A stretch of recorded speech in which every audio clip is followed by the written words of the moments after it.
Hey guys, so today I'm going to be making some pinto beans with pork chops and bacon in them, and this is just a recipe I kind of made up on my own. So I start with 1 pound of pinto beans, and I'm going to add some broth from our Thanksgiving turkey that I had saved in cubes. I'm going to add 2 of those, but you can just add broth, chicken broth, beef broth, whatever kind of broth you like. Then I'm going to add pork chops. Now I didn't measure, and this is not a by the book recipe, but a big package of center cut pork chops, which I had to go to the sink and thaw out because I didn't actually think it through. So now I've got to clean my sink out because I am a big germaphobe, and this is what you see there is me trying to get that on all the sides of the sink just in case it touched anything, and then I wash my hands repeatedly. Now I'm just going to throw the pork chops in there, and then I've got a package of bacon. This can be any kind of bacon.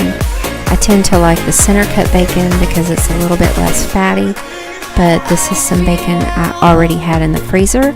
I'm just going to chop that up, and I used this because I did not have any sausage, so I usually just add sausage and beans, water, and seasoning, but this time it was pork chops and bacon, and y'all, it turned out so good. So definitely try this recipe.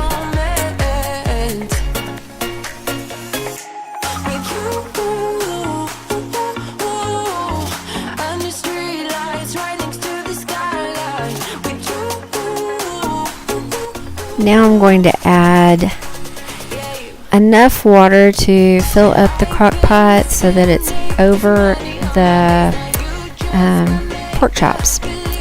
And for me, that was about 12 cups. So it was quite a bit of water, but I like to have a lot of broth at the end. Now I'm going to add the seasonings.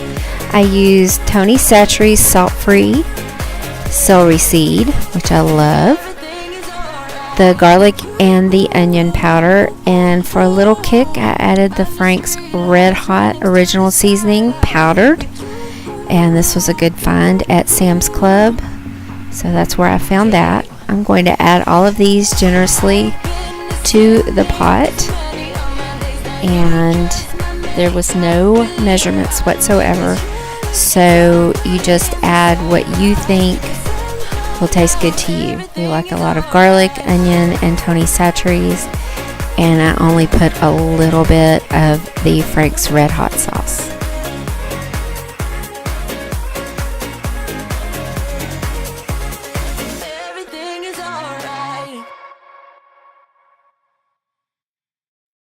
Remember, this is a pot of pinto beans, and they will swell up quite big, and with the pork not having any seasoning, I figured that we needed quite a bit of seasoning, and I ended up at the end putting salt and pepper, but I like to add that at the very end once it's in the bowls. When your ship has sailed and all your dreams are lost, everything is wrong, you feel like it's your fault. Just remember, I will be there for you, baby. Now that all of the seasonings are added, I'm going to set it to high and 6 hours. Now I did end up adding 2 more hours just in case, but it was done in about 4.5. And as soon as the beans are smushy and the pork chops were falling apart, it was done. I went ahead and measured the internal temperature of the pork chops, and it was good. Now, as you can see, I paired it with cauliflower rice and made it a really good, healthy meal for everybody. Now, you can't see it here, but y'all, the pork chops were so tender. They were really falling apart. It was crazy delicious. Alright, thank you so much for watching. Be sure to like and subscribe, and I'll see you in the next video.